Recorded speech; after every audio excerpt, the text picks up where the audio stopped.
Nuestros compatriotas, los pueblos originarios, tienen una cultura milenaria.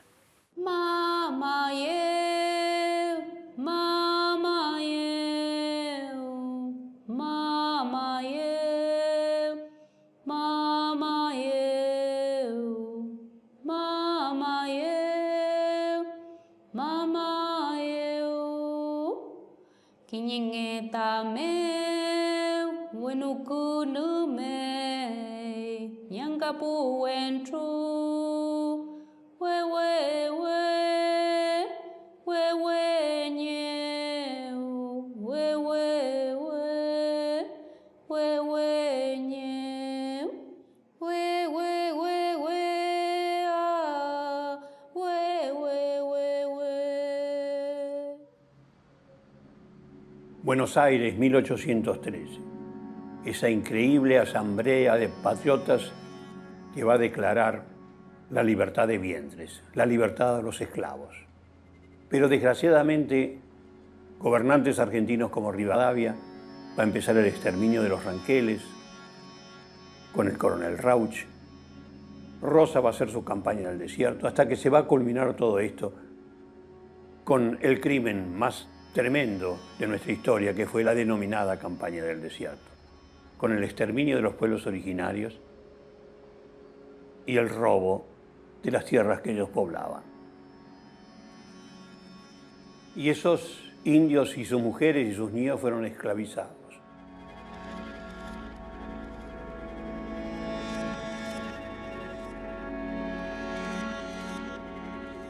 Los hombres como peones a la zafra en Tucumán, o a construir fortificaciones en Martín García, las mujeres como sirvientas y los niños separados de sus madres como mandaderos.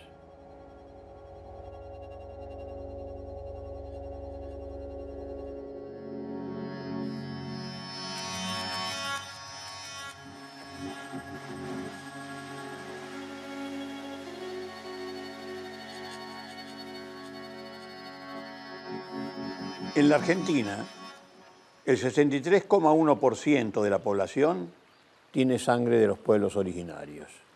Esto es irrebatible, en gran parte a través del criollo, del mestizo.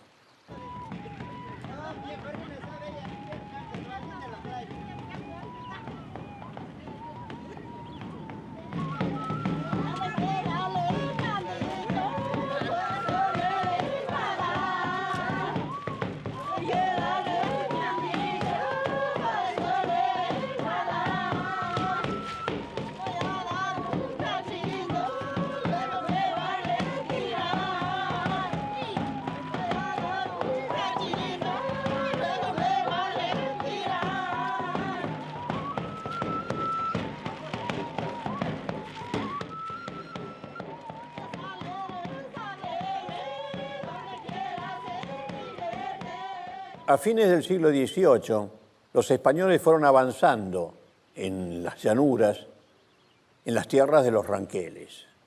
En esos establecimientos trabajaban europeos, pero por supuesto también los esclavos africanos y los pueblos originarios.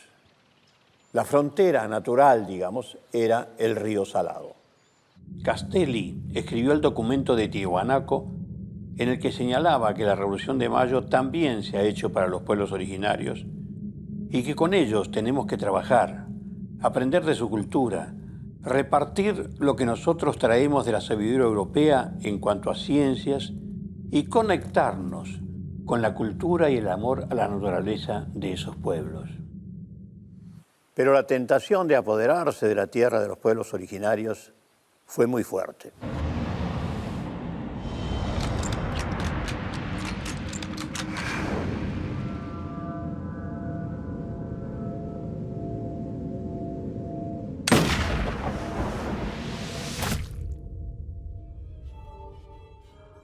Antes del exterminio de indígenas por el general Julio Argentino Roca, tuvieron lugar otras campañas militares. Las más importantes fueron las del coronel prusiano Federico Rauch en 1826 y 1827, contratado por Rivadavia para exterminar a los indios ranqueles.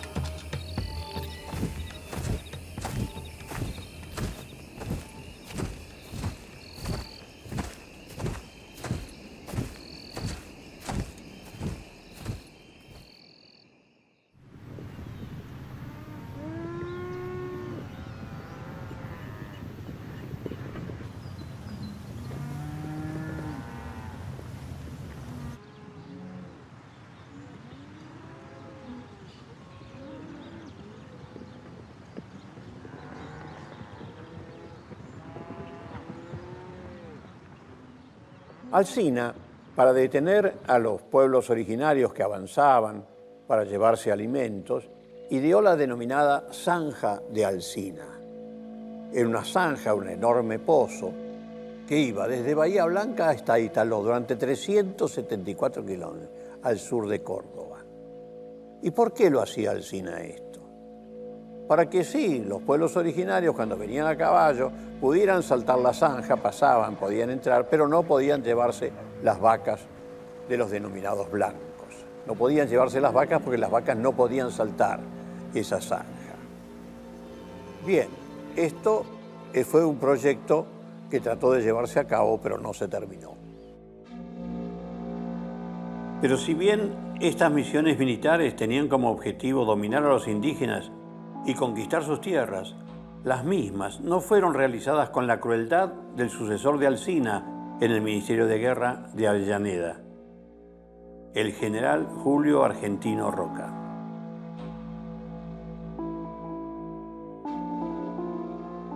La llamada Campaña del Desierto fue un conjunto de acciones militares planificadas y ejecutadas por el gobierno nacional contra los pueblos mapuches, tehuelches y ranqueles para quitarles sus tierras.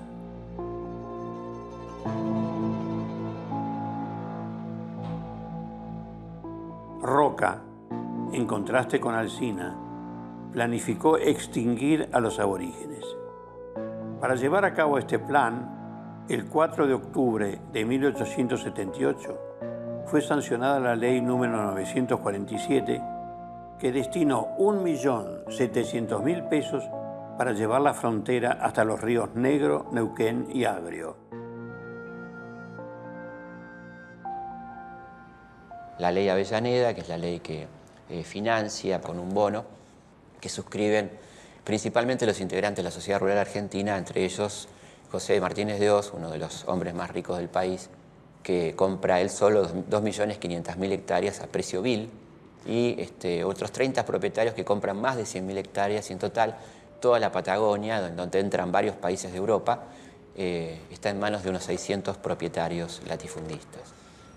Una campaña feroz de aniquilamiento, además viciada de corrupción, como bien denuncia un integrante de ese ejército, el comandante de fronteras Álvaro Barros, que denuncia a toda la familia Roca y denuncia muy puntualmente cómo el Ejército Nacional factura 5 veces el costo real del mantenimiento de los soldados, y pone como ejemplo el costo de un soldado prusiano, el mejor soldado de Europa, el mejor pago, el mejor armado, que era 5 veces menor a lo que costaba un soldado de frontera en Argentina, y teniendo en cuenta que, como cuenta el José Hernández en el Martín Fierro, esta gente estaba semidesnuda, mal armada, mal alimentada, nunca le pagaban, y ese dinero era robado absolutamente por la comandancia militar de la Campaña del Desierto. Creo que es importante decir que antes del genocidio hubo corrupción, como también pasó durante la dictadura del 76-83, ¿no? El diario La Nación, los días 16 y 17 de noviembre de 1878, dedicó la primera plana y un buen espacio dentro de sus páginas a un hecho que se había denunciado como de impunidad y de salvajismo. Se trata del fusilamiento de 60 indios ranqueles, así llama el diario, desarmados, que habían sido metidos con engaños dentro de un corral y fusilados.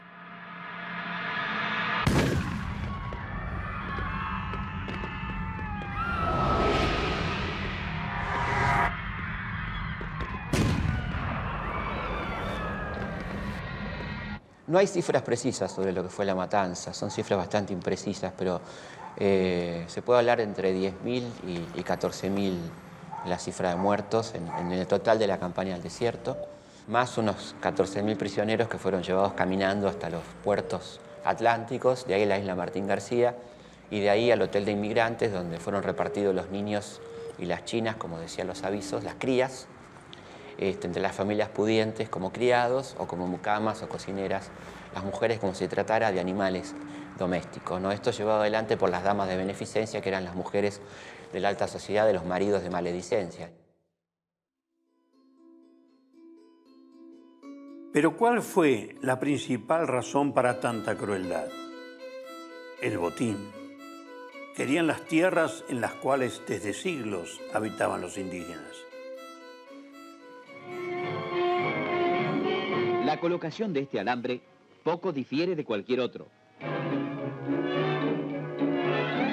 Un pequeño ajuste de torniquete será suficiente para dar la tensión requerida hasta atarlo a las varillas, y ya no será necesario volver a ajustarlo por el tiempo que dure el alambrado. Este avance espectacular de la siderurgia argentina es un testimonio de la capacidad de nuestros técnicos y operarios y un legítimo motivo de orgullo.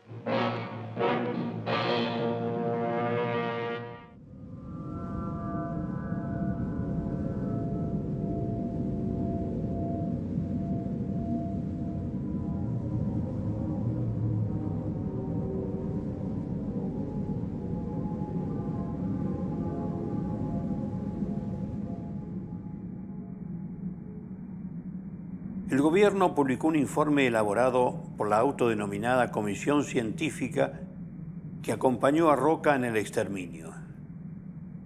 Allí no dan vueltas acerca del objetivo que los militares tenían en mente. Se trataba de conquistar un área de 15.000 leguas cuadradas, ocupadas cuando menos por unas 15.000 almas, pues pasa de 14.000 el número de muertos y prisioneros que ha reportado la campaña. Los esfuerzos que habría que hacer para transformar estos campos en valiosos elementos de riqueza y de progreso no están fuera de proporción con las aspiraciones de una raza joven y emprendedora. Por otra parte, que la superioridad intelectual, la actividad y la ilustración que ensanchan los horizontes del porvenir y hacen brotar nuevas fuentes de producción para la humanidad, son los mejores títulos para el dominio de las tierras nuevas. Precisamente al amparo de estos principios se han quitado estas a la raza estéril que las ocupaba. A confesión de parte, relevo de pruebas.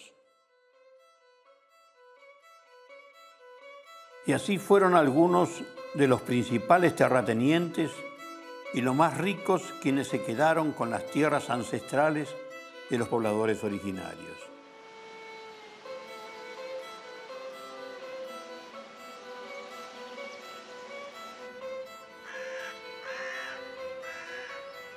José Martínez de Hoz, el primer presidente de la Sociedad Rural Argentina y bisabuelo del ministro de Economía de Videla, obtuvo de esta forma 2.500.000 hectáreas, un territorio más grande que la República del Salvador, en la cual viven casi 6 millones de personas.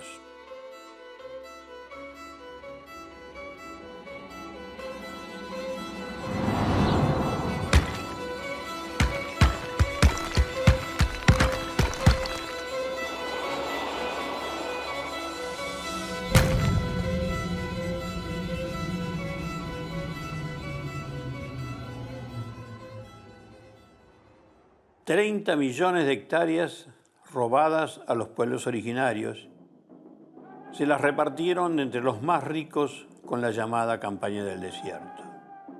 De esta forma surgieron esas grandes estancias que siempre impidieron que el campo fuera de quien lo trabaja en nuestro país. En realidad, se trató de una continuación de las políticas hispánicas de exterminio de los indígenas por las burguesías criollas de la naciente Argentina.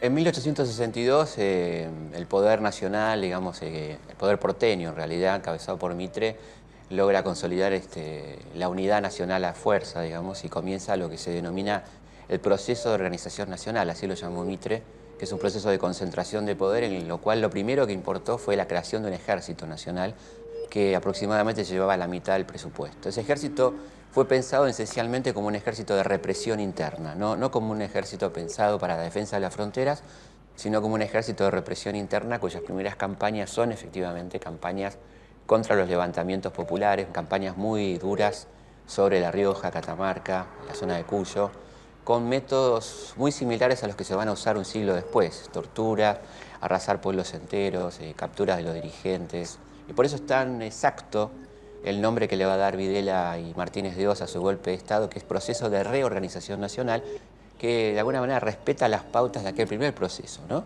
Aplicación de un modelo económico impopular a partir de la Fuerza Armada con un ejército nacional organizado. Este ejército estuvo siempre muy impregnado y muy vinculado al poder económico. Fue funcional siempre a los intereses, ¿no? Y cuando evidentemente estos sectores comprobaban que no podían llegar al poder por las urnas, recurrían a la violencia armada de los golpes de Estado, ¿no? Siempre son como el brazo ejecutor de los intereses impopulares, ¿no? La primera bomba sobre la Casa de Gobierno. Después, bajo las nubes, el zumbido de los dos termitios.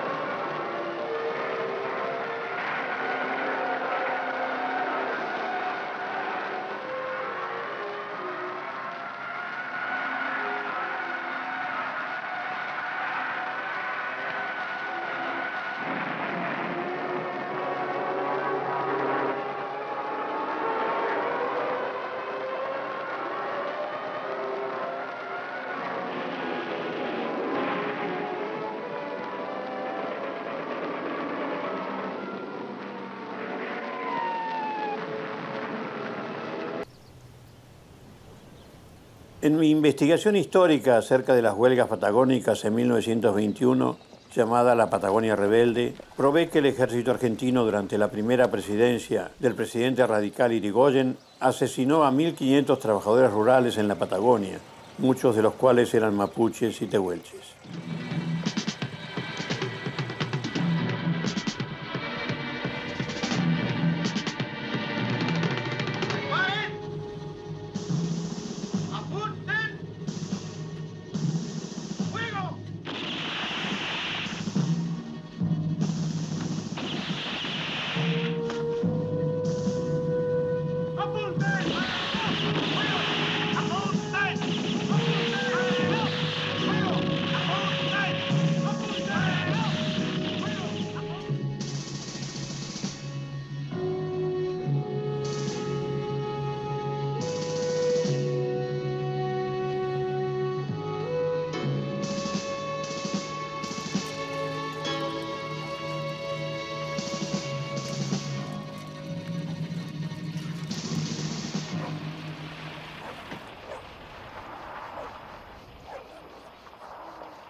Y también este mismo ejército que a partir de 1976 asesinó a 30.000 personas, había masacrado a miles más durante el gobierno de Nicolás Avellaneda en la misión militar comandada por su ministro de Guerra, Julio Argentino Roca, llamada eufemísticamente Campaña del Desierto.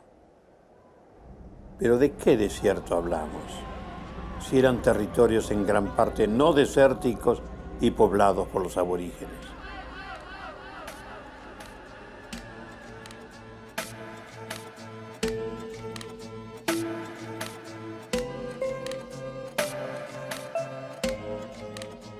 Los dictadores Videla, Macera y Agosti celebraron el centenario de la campaña del desierto como una gran gesta patriótica.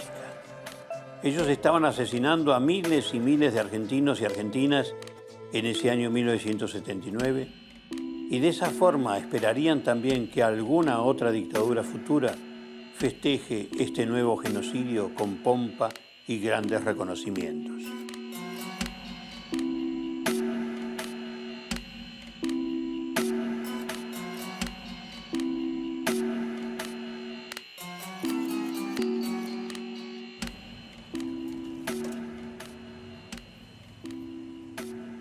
El racismo siempre fue una especie de justificación para apropiarse de las tierras de nuestros conciudadanos indígenas o para esclavizarlos directamente.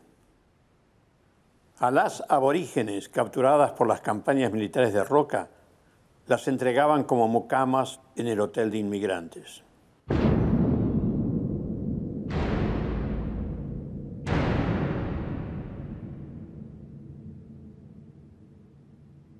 Cuando los indígenas o sus descendientes llegaban a Buenos Aires, un sector de la sociedad decía que eran el aluvión zoológico. Zoológico. También se criticaba en los barrios de las clases propietarias de Buenos Aires, como el Barrio Norte, que ellos utilicen las fuentes para refrescarse luego de tanta caminata, diciendo que meten las patas en las fuentes, no las piernas, las patas.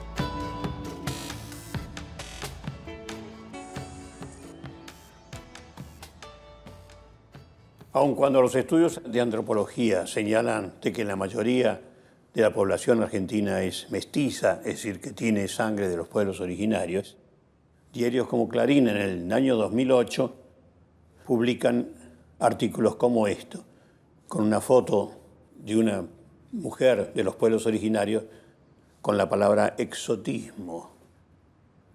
Busquemos en el diccionario de la Real Academia qué es exotismo y dice extranjero, peregrino, especialmente si procede de un país lejano.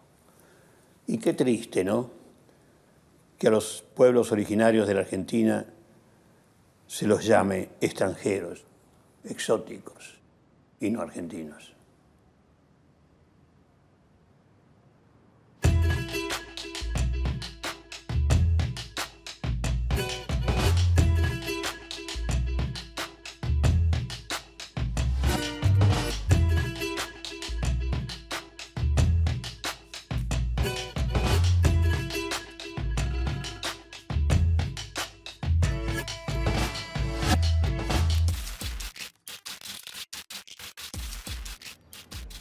Durante los meses de julio a mayo de 1946, los pueblos aborígenes collas aymaraes de la Puna y de toda la zona del noroeste decidieron decir basta. Los aires de reivindicación social que el gobierno peronista estaba llevando a todo el país hizo que se atreviesen a lo impensado, seguir haciendo lo que sabían, caminar y resistir, luchar por su derecho, su dignidad y su memoria. Así, hombres y mujeres, niños, el más chiquito 7 años, el más grande 85, 76 mulas, borricos, inician su marcha hacia Buenos Aires. Será larga, será dificultosa. A pesar de todo, continuaron la marcha. Fueron recibidos absolutamente bien por todos los pueblos por donde pasaban. Un día como hoy, son recibidos en el Congreso de la Nación por ambas cámaras. Salen de ahí por la Avenida de Mayo, recibidos por todo el pueblo con gran cariño. Aquí en esta plaza darán las bandas de sicuri, cerques, charangos y todos ellos una vuelta para concentrarse frente al balcón. Algunos se pondrán de rodillas para que el Tata Grande, el general Perón, los reciba. Tata Grande sale y les habla, recibe a 2 de ellos, parece que algunos más. Son muy bien atendidos y se dispone a ser alojados con todas las comodidades en el Hotel de Inmigrantes. Así serán llevados al punto de que a las 15, 16 horas, junto con el canciller y el vicepresidente, Perón los visita. Tendrán una excelente recepción en Buenos Aires. Sin embargo, el 28 de agosto son emvagonados, metidos en un tren de cargas como animales. Muchos son embarcados desnudos por el forcejeo. El tren ese durante 6-7 días va a marchar con rumbo a Brapampa, a donde los van a arrojar casi contra la frontera de Bolivia. Y allá los capangas, chasqueando sus látigos, van a decir: ahora tienen la tierra que querían, indios de mierda.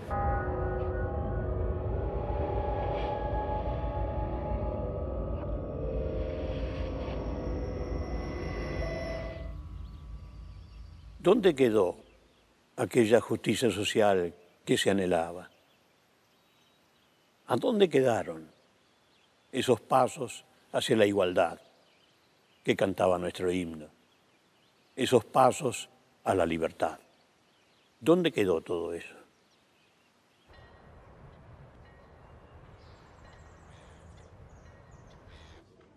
Nuestra ley máxima regula en su artículo 75 los derechos de los pueblos originarios. En su inciso 17 dice: reconocer la preexistencia étnica y cultural de los pueblos indígenas argentinos, garantizar el respeto a su identidad y el derecho a una educación bilingüe e intercultural, reconocer la personería jurídica de sus comunidades y la posesión y propiedad comunitarias de las tierras que tradicionalmente ocupan, y regular la entrega de otras aptas y suficientes para el desarrollo humano. Ninguna de ellas será enajenada, transmisible ni susceptible de gravámenes o embargos. Asegurar su participación en la gestión referida a sus recursos naturales y a los demás intereses que los afecten. Las provincias pueden ejercer concurrentemente estas atribuciones.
Lo que establece la Constitución del 94 es un pálido avance de nuestra realidad, que fue realmente desde la llegada de los españoles el tratar de exterminar a esos pueblos originarios y de quedarse con sus tierras.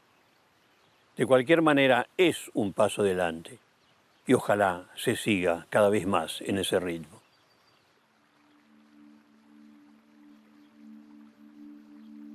Las divisiones entre los argentinos comenzó ya desde los inicios de esta nación, entre Saavedra y Moreno, entre los unitarios y los federales, y luego siguió este ritmo entre demócratas y partidarios de las dictaduras militares, entre la gente de abajo y la gente bien de arriba, como se decía, entre los desaparecidos y los desaparecedores, y finalmente entre los progresistas y los neoliberales.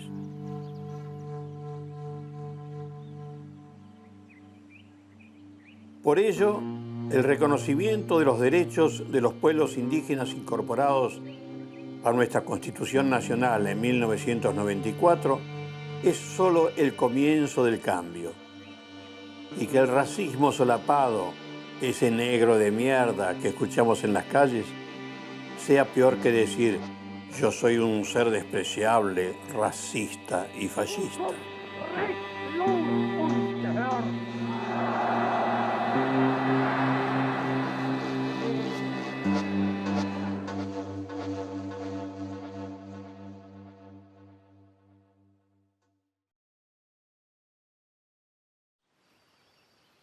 En Latinoamérica circula un chiste que señala que los mexicanos descienden de los aztecas, que los peruanos descienden de los incas y que los argentinos descienden de los barcos. Atraca a la dársena de Puerto Nuevo la motonave argentina Santa Fe. Trae a su bordo 940 inmigrantes italianos. Casi 1 millar de hombres, mujeres y niños que han dejado atrás una vida para iniciar la nueva etapa que les ofrece nuestro cálido puerto de paz. La emoción de los familiares los espera en el muelle.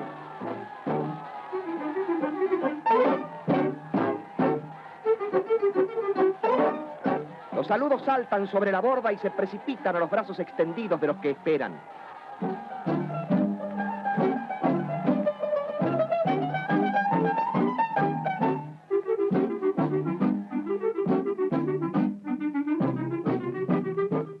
alegría del reencuentro florece en las lágrimas incontenibles ante el logro del deseo soñado. La generación del 80 tenía un proyecto étnico definido. Esto se consideraba como la misión de crear el pueblo que iba a responder a la nación argentina, es decir, lo que llamamos colectivo de identificación, ese nosotros con el cual nos íbamos a identificar de allí en adelante. Estas políticas de población tenían que ver con 4 factores.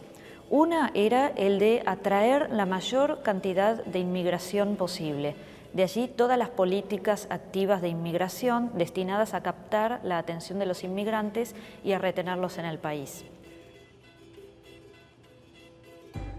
Otro factor es el de extender las áreas de influencia urbana sobre las áreas rurales, porque se consideraba que la población urbana era más civilizada que la población rural. Otro factor era el de adaptar a la población criolla, es decir, los llamados gauchos, a modos de vida sedentarios y agricultores. Y el cuarto factor era el de la política indígena, que directamente implicaba su desaparición.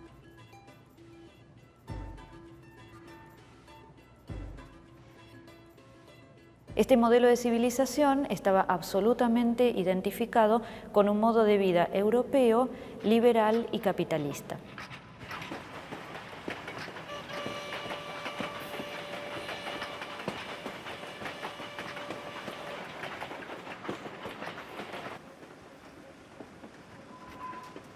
Para 1880, el ritmo de la expansión de la frontera de la Argentina llamada civilizada sobre los territorios indígenas ya preveía las consecuencias de esta política, lo que se presumía como la extinción de la propia población indígena.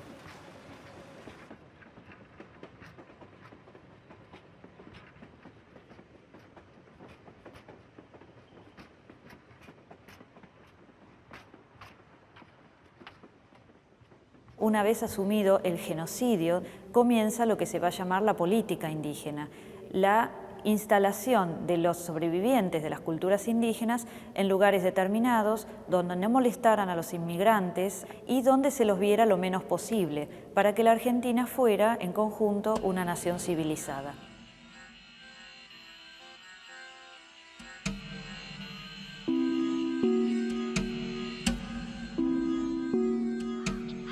Otra consecuencia de esta política de invisibilización de la población indígena es la falta de conexión entre la historia oficial que hemos aprendido y lo que son las memorias propias de los pueblos originarios, que nos cuentan otras historias.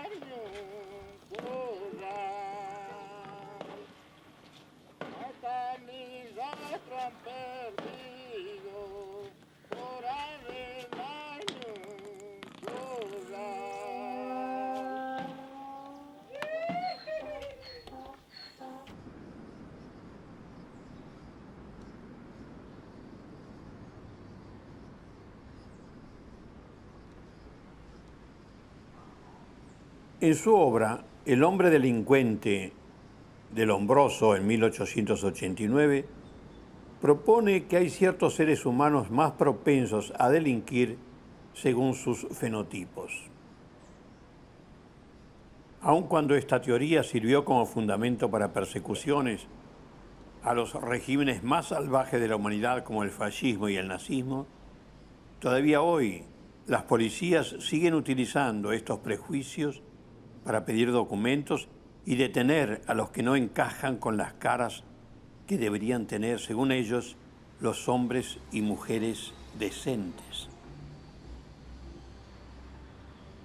Y en nuestro país, tristemente, los indígenas y mestizos son más sospechosos para las policías que los descendientes de los europeos.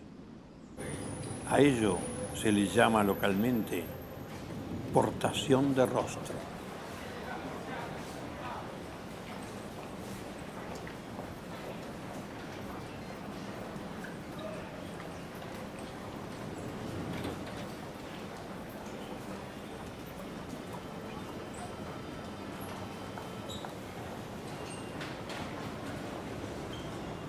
Argentina logró una armoniosa convivencia entre distintas culturas, como la judía y la árabe. Pero no así sucedió con los pobladores originarios de estas tierras. Ellos fueron, luego de las distintas campañas de aniquilación, negados como pueblo y como cultura, despreciados y tratados como inferiores al argentino blanco.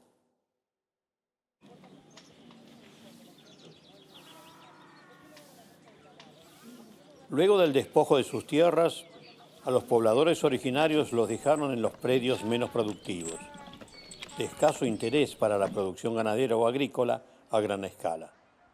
Las múltiples campañas de matanzas de los pueblos originarios no pudieron extinguirlos totalmente, pero sí continuar con la sobreexplotación colonial. Es por ello que los indígenas y mestizos son los ciudadanos más pobres y más excluidos de la Argentina, en educación, en acceso a la cultura, a los cargos públicos, en trabajo regular legalizado. Las empleadas domésticas, así llamadas, que tanto buscan las señoras de Buenos Aires, son casi siempre de sangre indígena. El racismo estructural se presenta solapadamente. Las dificultades o imposibilidad para una niña, para un adolescente indígena, para acceder a la educación formal que el propio sistema socioeconómico genera, los hace blanco de la discriminación y perpetúa ese círculo vicioso que identifica a los indígenas con la pobreza y con poca educación.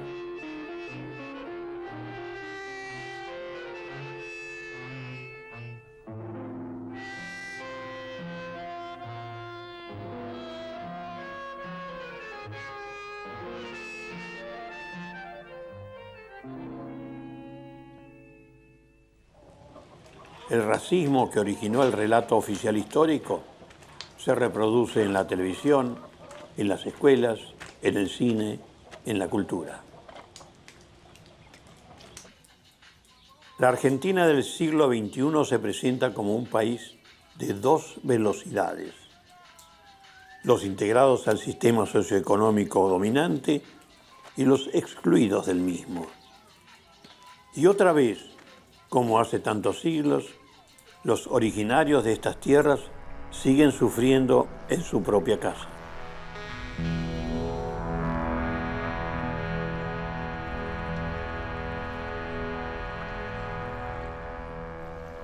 Quienes trazaron estos planes y los ejecutaron, hoy se los recuerda con calles, con monumentos, con avenidas.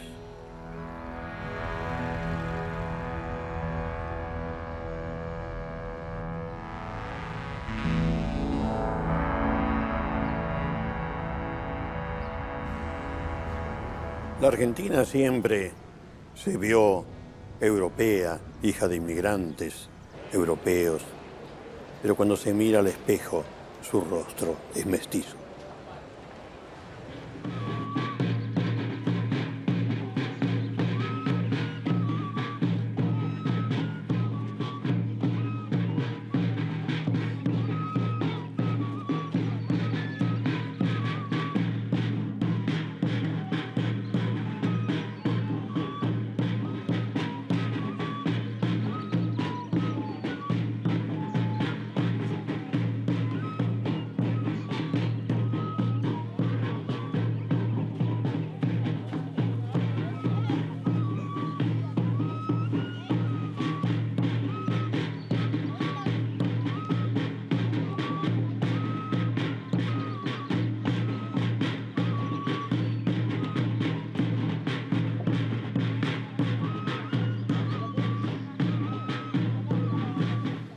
Pero el racismo no tiene ningún fundamento ni racional ni científico.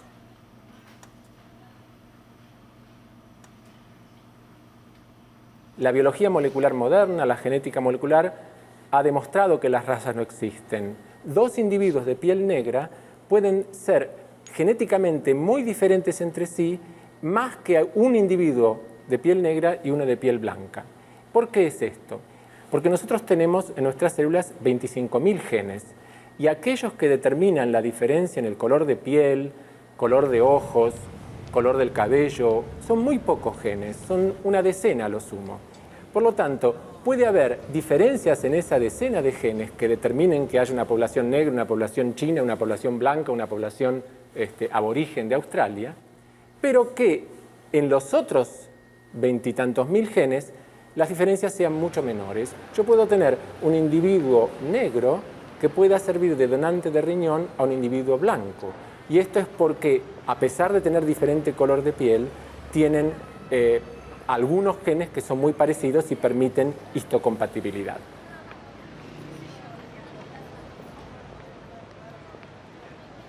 El racismo es un instrumento de dominación social, política, cultural y sobre todo económica que se ha servido de la biología como pretexto, pero que en realidad el intento de dominación tiene otros fines y que cuando la biología no le sirve usará otra diferencia para llevarse a cabo.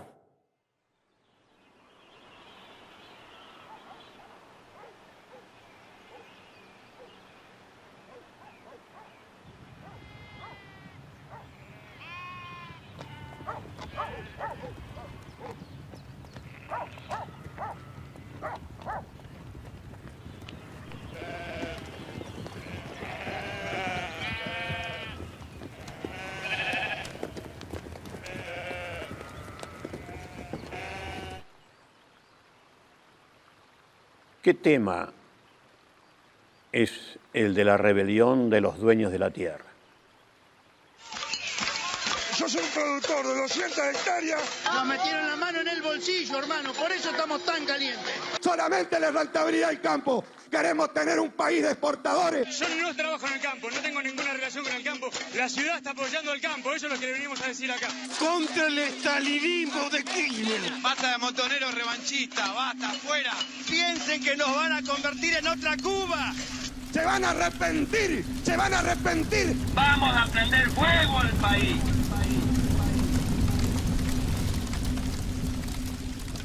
La República Argentina tiene, en cuanto a su producción agropecuaria, características muy singulares. Ha sido beneficiada por una gran fertilidad, una notable fertilidad. Tiene una capa de humus muy importante que hace que sea una de las praderas más fértiles del mundo. Un clima muy favorable, un puerto cercano, y esto ha dado lugar a que, desde que se conforma la Argentina como una productora de carnes y cereales en las últimas décadas del siglo XIX, haya producido siempre con muy bajos costos. Y esto es preciso analizarlo detenidamente cuando se habla, como en el último conflicto agropecuario, de retenciones. Porque este bajo costo implica que este tipo de empresa no solo tiene una ganancia normal, que es la ganancia que se reconoce dentro del sistema capitalista a cualquier empresario, sino que tiene una renta extraordinaria, que a veces se hace más que extraordinaria cuando los precios internacionales suben mucho, y que se ha definido como renta agraria diferencial. ¿Esto en qué consiste? Consiste en que si en la Argentina un kilo de carne, producir un kilo de carne, cuesta $1, ese mismo kilo de carne le cuesta a un productor europeo producirlo 8 veces más o 6 veces más. Pero el productor argentino, que tiene un costo de 1 o a lo sumo de 2, gana toda una renta superior, diferencial, extraordinaria, que es la que ha permitido una acumulación de capital importante en la Argentina, que no se ha traducido en una Argentina industrial, sino que se ha traducido en la creación de grandes fastuosos palacetes y en una vida rumbosa de los sectores de los grandes estancieros, parecido al de los jeques árabes, es decir, países pobres con una minoría muy rica.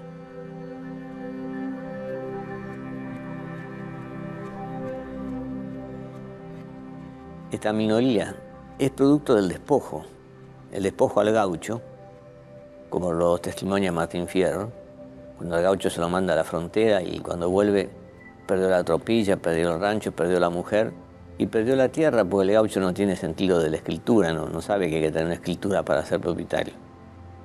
Y también el ataque a los pueblos aborígenes, ¿no es cierto?, la destrucción, el aniquilamiento de los pueblos aborígenes, que provoca también esta extensión y ampliación de tierras en favor de esa minoría.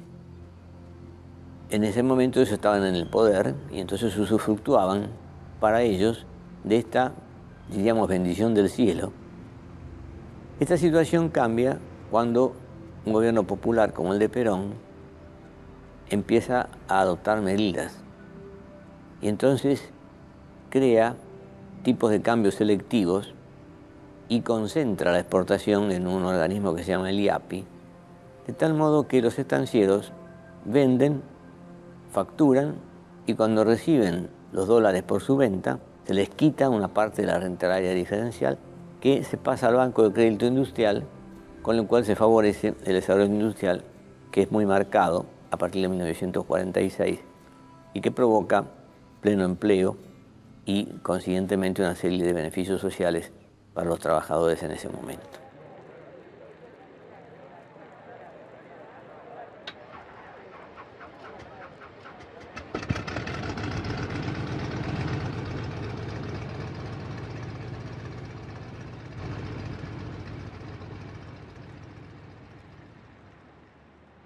Está todo preparado para la exhibición oficial del Pulqui II, el avión a propulsión íntegramente diseñado y construido en el Instituto Aerotécnico de Córdoba.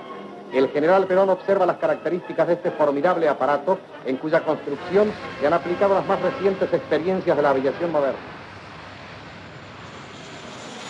En el último periodo que hemos vivido en Argentina, se procedió a fijar retenciones. Es decir, que sobre el precio de venta se le aplica una retención. La retención tiene un doble propósito. Por un lado, que este beneficio de la naturaleza pueda difundirse a todo el país, que no quede en manos de una minoría. Por otro lado, él tiene el propósito de desvincular los precios internacionales de los precios internos. Si el Estado no interviene, entonces el productor argentino vendería toda su producción al exterior. O diría, no, yo vendo al mercado interno siempre que me paguen lo mismo que me pagan afuera, ¿no es cierto? Y se irían los precios de los alimentos a valores exorbitantes. Esto no lo ha comprendido muy bien la clase media de la ciudad de Buenos Aires, porque en realidad las retenciones venían a beneficiarla a ella, evitar que tuviera que pagar por un kilo de lomo un precio extraordinario.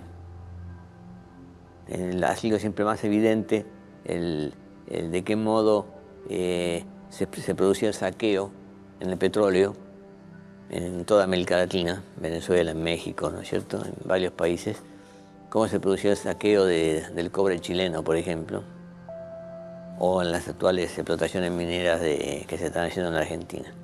En cambio, en el caso del campo, se ha ocultado este fenómeno. Entonces el productor del campo, el gran estanciero, dice, yo soy dueño del campo. Si el campo me produce, yo vendo. Si tengo precios altos, son para mí.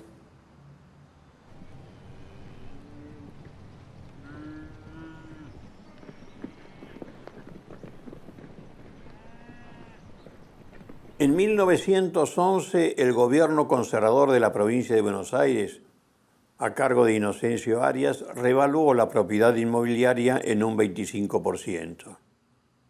Tan airada y desproporcionada fue la protesta de los empresarios agropecuarios en ese año, como ahora. Hace casi 100 años, los beneficiarios de los despojos y saqueos a los indígenas de sus tierras ancestrales se opusieron tenazmente a pagar un poquito más de impuestos. Ahora han repetido la triste historia. El diario La Vanguardia, sorprendido por la exagerada protesta de los propietarios del campo, destacó que a los terratenientes lo único que les falta para ser facciosos es empuñar las armas. Una vez más, como antes, no quieren cerrar la zanja y consideran que ellos deben ocupar el mejor lado.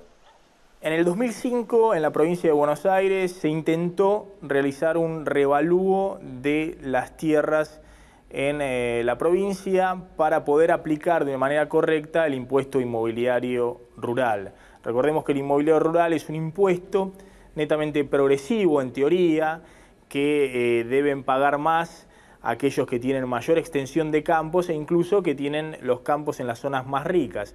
Sin embargo, pese a que la provincia gastó millones de pesos en el estudio catastral para poder determinar cuál era el valor real de esos campos y acercarlos a su evaluación de mercado, el lobby muy fuerte de las entidades rurales terminó abortando el proyecto en la legislatura provincial. Entonces hoy uno se encuentra con una situación muy injusta desde el punto de vista de la equidad tributaria, por la cual la gran mayoría de los grandes propietarios de la provincia de Buenos Aires tributan un impuesto inmobiliario en base a valores ridículos que remiten a 20 años atrás y que no guardan ninguna relación con el valor real de esos campos. De esa manera, estos grandes propietarios terminan pagando como impuesto inmobiliario rural cifras irrisorias. En promedio, el pago del impuesto en la provincia no supera los 14 pesos por hectárea por año. Con lo cual uno tiene ahí claramente un impuesto de corte progresivo que termina siendo una especie de disfraz o una fachada para que el Estado no termine recaudando nada de quienes más deberían pagarle al fisco. La situación es todavía más ridícula si se tiene en cuenta que en los últimos años, con la fuerte suba de los precios de los granos en el mercado internacional, sobre todo en el año 2007, el valor de los campos en las zonas más ricas aumentaron entre 3 y 4 veces en dólares en la provincia de Buenos Aires. Incluso tuvieron subas mucho más importantes el precio de esos campos que las valuaciones de las propiedades en las principales ciudades del país. En las ciudades de la provincia de Buenos Aires y en la capital federal, en los últimos 2 años sí avanzó un revalúo de las propiedades y el impuesto inmobiliario urbano se incrementó fuertemente. Entonces, personas de ingresos medios, incluso ingresos medios bajos, que tienen sueldos promedios de 1.500 pesos, terminaron pagando como impuesto inmobiliario urbano entre 200 y 300% más de lo que pagaban antes. Sin embargo, los campos siguen tributando en base a valores fiscales, tasaciones fiscales ridículas de 20 años atrás. Basta ver el último censo agropecuario elaborado por el INDEC que muestra que el 5% de los establecimientos más grandes concentran el 40% de la superficie total de la tierra en la provincia de Buenos Aires. Y en cambio, en el otro extremo, el 35% de los establecimientos en poder de chacareros ocupan apenas el 3% de la superficie total de la provincia de Buenos Aires.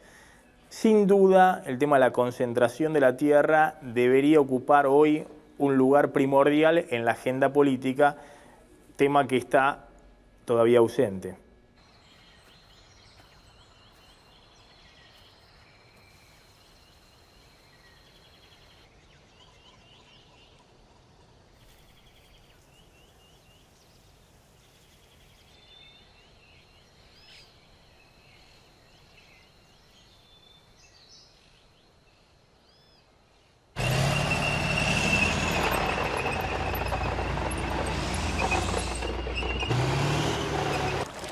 La frontera agrícola-ganadera continúa extendiéndose.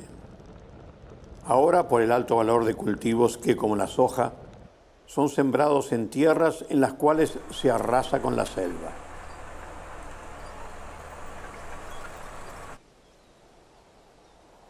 En otra zona se venden enormes extensiones de territorio y otra vez, como antes, los perdedores son los pobladores originarios.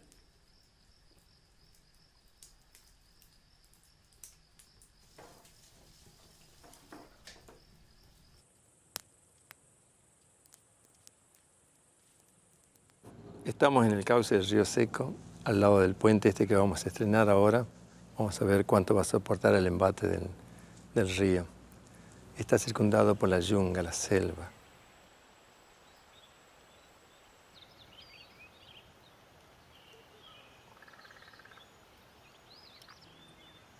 La selva ofrece una masa de protección al suelo, al medio ambiente.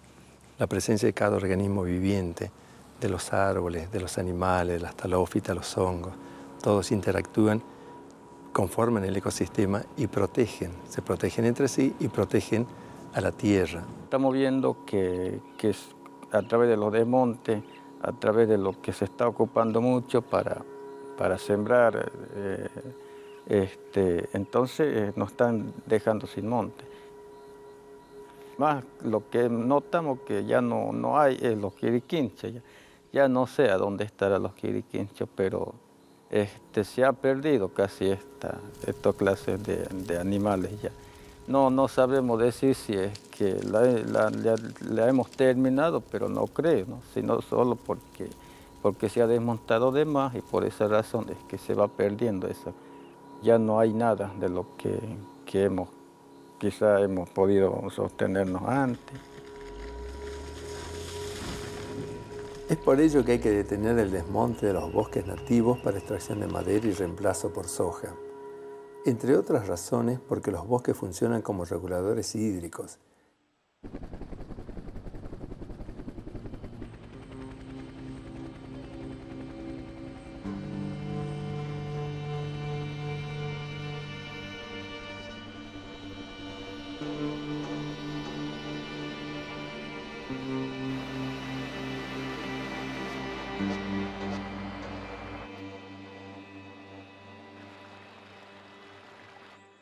Este desmonte en las cuencas altas de los ríos, el río Seco, el río Tartagal, ha ocasionado ese desmonte, la ausencia del monte, ha ocasionado que los ríos en épocas de lluvia aumenten su velocidad y lleguen con mucha fuerza llevándose los puentes del río Tartagal, la segunda ciudad de Salta, el puente del río Seco, acá que tiene una extensión de más de 100 metros y es claramente visible, es una evidencia muy irrefutable acerca de la afectación que tienen los desmontes en el ecosistema.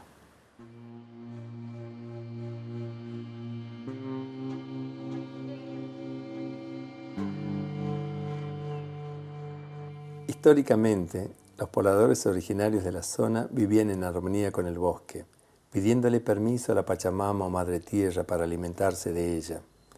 Ellos eran los guardianes de la selva, pero ahora los están expulsando mediante artimañas. Aparece un abogado con un título de propiedad de miles de hectáreas de selva y dice que es apoderado del dueño de la misma. Y aunque los huichís vivieron allí desde tiempos inmemoriales, los expulsan mediante amenazas o con las armas, porque no tienen las escrituras que los propios invasores se dieron entre ellos.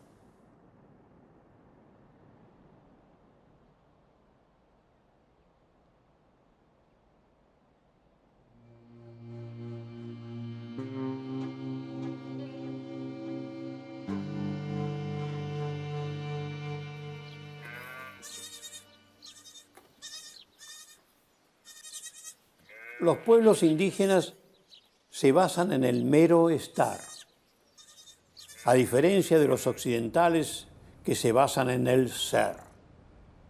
Ser y mero estar, dominio y aceptación integrativa. Debemos aprender de nuestros hermanos indígenas, que aceptan a la naturaleza y viven en armonía con y de ella. Ser y mero estar. Síntesis perfecta que podemos lograr en nuestra Argentina. Modificamos la naturaleza que nos rodea cuando es necesario y la aceptamos tal como es en el resto de los casos. Ñapinilquén, ñapinilquén, ñapinilquén mapú, ñapinilquén, ñapinilquén, ñapinilquén mapú, ñangalenguamekei, pechacanga chanco, feina maitanin chiu, lamgelanei lamgem, lio congamekei, fechacanga chanco. Treque lumeu, fete kanga tranco, feina maitan inchi ulam gelanei lamgen. Trafinge fili umai, patutukungi li umai, waku ne chico meo, lio con famaño lamgen. Azukura gili umai, liu feliu lamgen. Arre como patetukungi li umai, arre con fen meo, liu feliu lamgen. Chasingen mai inchi, wasukura gili umai, liu feliu lamgen. Arre como patetukungi liu kalamgen. Ñapinilken, ñapinilken, ñapinilken mapu, ñapinilken mapu, ñanque lengua me que fecha canga chanco. Guaymini ei mi bulin, ñei wente huela wen, peñi ñei kusheimi, highway la wen kinapa, piuque lonco neimi, ruca la wen ay, piñei we, peñi la wen tre, piñei mi, choi fil, ñe, jochewe. Atilio Coriñanco y Rosa Nahuelquir siempre estuvieron en estas tierras.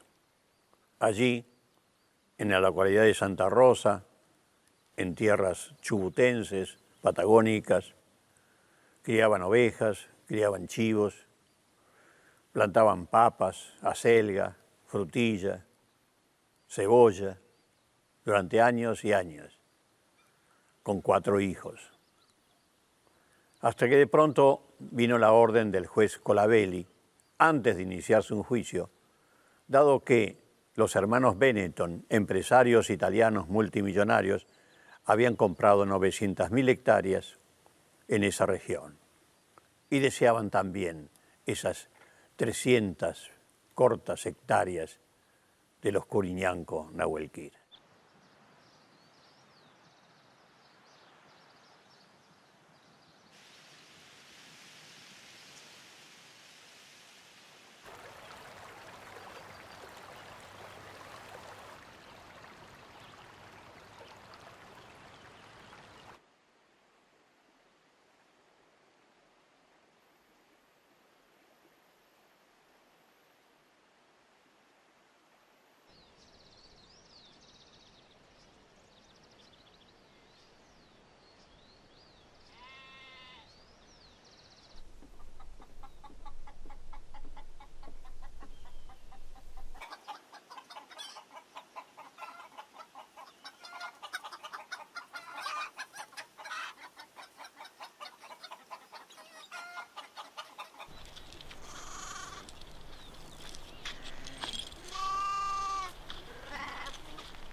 Chiquititos.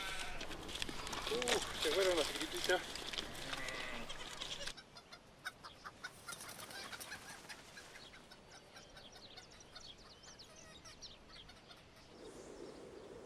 La policía vino y nos tiró todo. Una casita, la siembra. Y bueno, incluso fueron secuestrados los animalitos y aves que teníamos. Venían armados, traían perros y bueno, y llegaron y dijeron que ellos venían a desalojarlos del lugar y que nos teníamos que ir. Mamá, estos quedaron solitos porque los perros le mataron a la madre. El día del desalojo, cuando ya nos sentíamos despojados y estábamos sobre la ruta ya, yo me senté a llorar y mis pensamientos eran de que en algún momento yo volvería al lugar. ¿Cómo? No sé, pero yo volvería porque sentía el llamado que me hacía la Madre Tierra.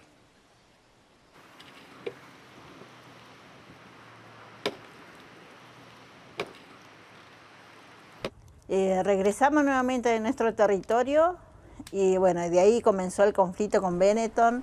Nos quiso hacer firmar un papel para que nosotros renunciemos a este lugar y ellos retiraban la denuncia que nos habían hecho. Incluso han cerrado, han seguido acercando todo, han cerrado caminos vecinales que eran de toda la vida, lo han clausurado, que comunicaba a todas las comunidades indígenas acá, donde el recorrido se hacía en 1 hora y ahora toda aquella gente tiene que hacerlo por otros caminos donde lo tienen que hacer en 6 o 7 horas, sí, si tuvieran un vehículo, y si no.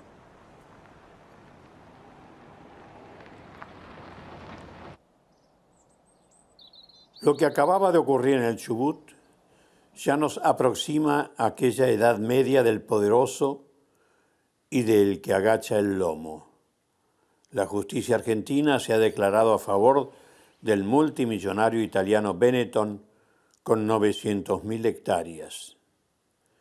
900.000 hectáreas, 14 veces la superficie de Singapur, en el cual viven 11 millones de habitantes. En el latifundio de Benetton podrían vivir 154 millones de personas. Nosotros no tenemos nada en contra de los blancos. Solo queremos que nos dejen vivir en armonía con nuestra madre tierra, nuestra Pachamama. Así seguiremos cuidando de ella como ella cuida de nosotros. En otras partes del país ya nos sacaron nuestros territorios hace más de 100 años y por esa razón mataron a nuestros abuelos. Eso pasó hace mucho tiempo. Pero ahora, otra vez nos corren de las tierras a las que nos habían orillado. ¿Vamos a repetir la historia? ¿Vamos a seguir haciendo nuevas campañas del desierto ahora en las yungas?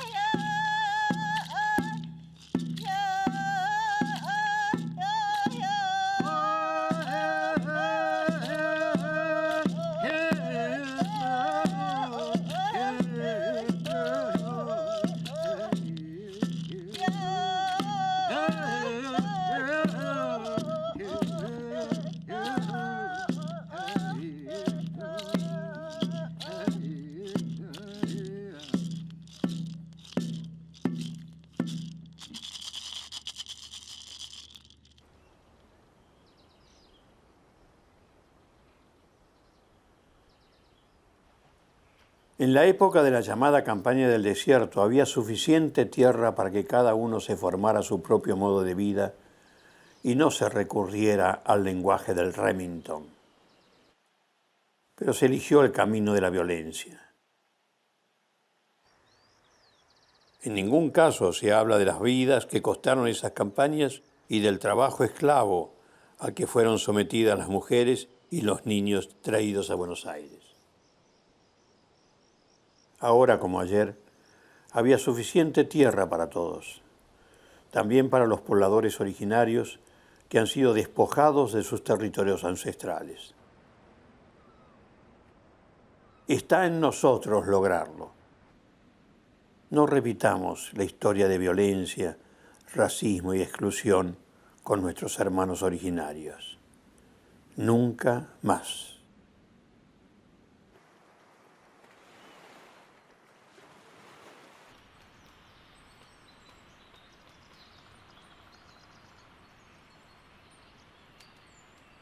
Ojalá que el silencio de las pampas no sea más herido por el eco de las balas.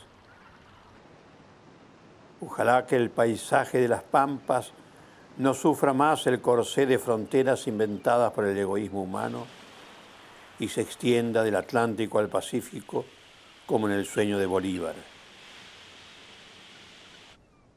Ojalá que el hombre y la mujer de estas tierras puedan criar a sus hijos mansamente y con alegría, y respirar sus aires y aromas con la tranquilidad de saberse seguros en su dignidad.